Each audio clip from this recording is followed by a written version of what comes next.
Hi hello welcome back to our channel. ഇന്ന് ഞാൻ ഉണ്ടാക്കിയിരിക്കുന്നത് വളരെ വ്യത്യസ്ത രുചിയുള്ള രസമാണ്. അപ്പോൾ നമ്മൾ വീട്ടിൽ പെട്ടെന്ന് തന്നെ ഉണ്ടാക്കാവുന്ന ഒരു ഒഴിച്ചുകറിയല്ലേ രസം.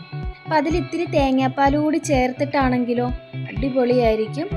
ഇത് കഴിച്ചിട്ടില്ലാത്തവർ വീഡിയോ കണ്ടിട്ട് ഇഷ്ടപ്പെടുകയാണെങ്കിൽ ട്രൈ ചെയ്ത് നോക്കണേ. പിന്നെ സപ്പോർട്ട് ചെയ്യാനും മറക്കരുത് കേട്ടോ.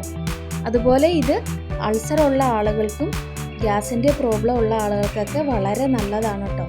ഈ ഹെൽത്തി ആയിട്ടുള്ള രസം എങ്ങനെയാണ് ഉണ്ടാക്കുന്നതെന്നുള്ള വീഡിയോ കണ്ടിട്ട് വരാം.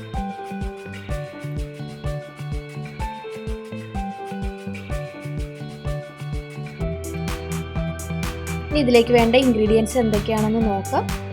ഒരു തേങ്ങയുടെ 1/4 പാല്, 2 ഗ്ലാസ് വെള്ളവും കൂടി ചേർത്ത് 2/2 പാൽ എടുത്തിട്ടുണ്ട്. പിന്നെ നല്ല പഴുത്ത തക്കാളി ചെറുതായി അരിഞ്ഞെടുത്തിട്ടുണ്ട്. ഒരു നെല്ലിക്ക വലിപ്പത്തിലുള്ള വാളംപുളി വെള്ളത്തിലിട്ട് വെച്ചിട്ടുണ്ട്. പിന്നെ 1 ടീസ്പൂൺ കുരുമുളക്, ഒരു 6-7 അല്ലി വെളുത്തുള്ളി, 3-4 അല്ലി ചുമന്നുള്ളി, 1 ടീസ്പൂൺ ചെറിയ ജീരകം, 1 ടീസ്പൂൺ മുഴുവൻ മല്ലി. ഇതൊക്കെ നമുക്ക് ചതച്ച് ചേർക്കേണ്ടതാണ്. ഇനി നമുക്കൊരു ബൗളിലേക്ക് ആദ്യം കുതിർത്തി വച്ചിരിക്കുന്ന കൊടംപുളി പിഴിഞ്ഞ വെള്ളവും പിന്നെ നമ്മൾ അരിഞ്ഞു വെച്ചിരിക്കുന്ന തക്കാളിയും 2/2 പാലും കൂടി ചേർത്ത് ബൗളിലേക്ക് ഒഴിച്ചു കൊടുക്കാം. ഇനി ഇതിലേക്ക് ആവശ്യത്തിനുള്ള ഉപ്പ് കൂടി ചേർത്ത് നന്നായിട്ട് മിക്സ് ചെയ്ത് കൊടുക്കാം.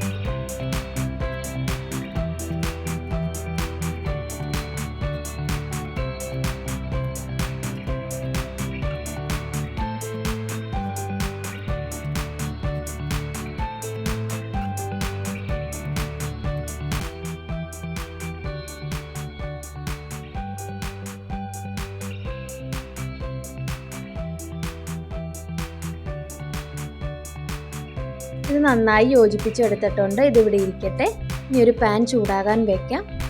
ചൂടായതിന് ശേഷം നമുക്കിതിലേക്ക് കുറച്ച് വെളിച്ചെണ്ണ ഒഴിച്ചു കൊടുക്കാം. തേങ്ങാപ്പാൽ ചേർക്കുന്നത് കൊണ്ട് വെളിച്ചെണ്ണ ഒഴിക്കുന്നതായിരിക്കും നല്ലത്. അപ്പോൾ ചൂടായതിന് ശേഷം ഇതിലേക്ക് 1 ടീസ്പൂൺ കടുക് ചേർത്ത് കൊടുക്കാം.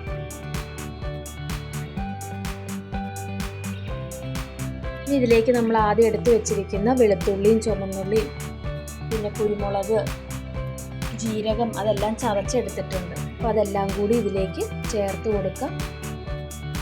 ഇത് കുറച്ചുകൂടി എരിവ് വേണമെങ്കിൽ ഒന്നിൽ കുരുമുളക് കുറച്ചുകൂടി എടുക്കാം, ഇല്ല എങ്കിൽ 2 പച്ചമുളക് കൂടി ചേർത്ത് ചതച്ചാൽ മതി. അപ്പോൾ എനിക്ക് ഇവിടെ എരിവ് പാകത്തിനായതുകൊണ്ടാണ് ഞാൻ പച്ചമുളകൊന്നും ചേർക്കാത്തത്.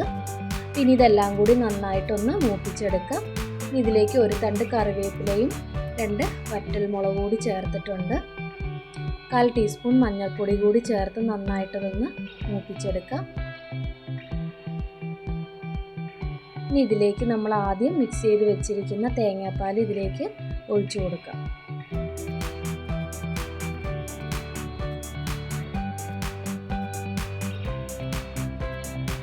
ഇതെല്ലാം കൂടി നന്നായിട്ട് മിക്സ് ചെയ്ത് കൊടുക്കാം. ആവശ്യത്തിനുള്ള കായപ്പൊടി കൂടി ചേർത്ത് കൊടുക്കാം.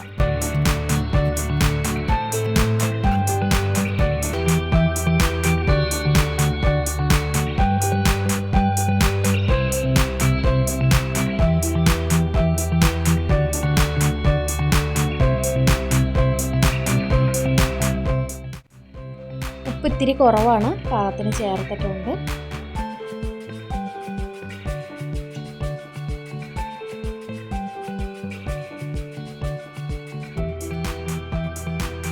ഇത് ഒത്തിരി അങ്ങ് തിളച്ച് പോകരുത്, വെച്ചിട്ട് എങ്ങും മാറിക്കളയരുത്.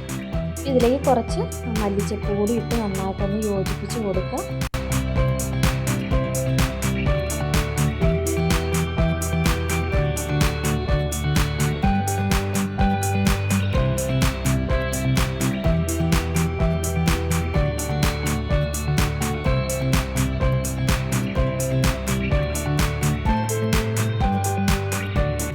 ഇതുപോലെ ഒന്ന് ഇളക്കി കൊടുക്കണം. ഇതിൻ്റെ സൈഡിൽ നിന്നെല്ലാം തിള വരുന്നുണ്ട്. അപ്പോൾ നമ്മൾ നന്നായിട്ട് തന്നെ ഇളക്കി കൊടുക്കുക. അപ്പോൾ ആ തിള അങ്ങ് മാറിക്കോളും. അങ്ങ് തിളച്ചു പോകരുത്. തിളച്ചിട്ടുണ്ടെങ്കിൽ തേങ്ങാപ്പാൽ ചേർത്താറിന് ഒരുമാതിരി പിരിഞ്ഞ പോലെ ഇരിക്കും. അപ്പോൾ ഇതേപോലെ പതുക്കെ തിള വരുന്ന സമയത്ത് നമ്മൾ ആദ്യം എടുത്ത് വെച്ചിരിക്കുന്ന 1/4 പാൽ കൂടി ചേർത്തിട്ട് ഉടനെ തന്നെ ഗ്യാസ് ഓഫ് ചെയ്ത് കൊടുക്കണം. എന്നിട്ട് നന്നായിട്ട് അങ്ങ് മിക്സ് ചെയ്ത് കൊടുക്കുക.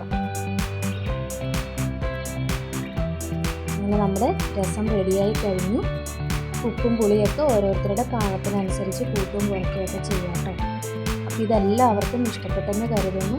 ഇനി നമുക്ക് മറ്റൊരു വീഡിയോയിൽ കാണാം. അതുവരേക്കും ബൈ ബൈ, ടേക്ക് കെയർ.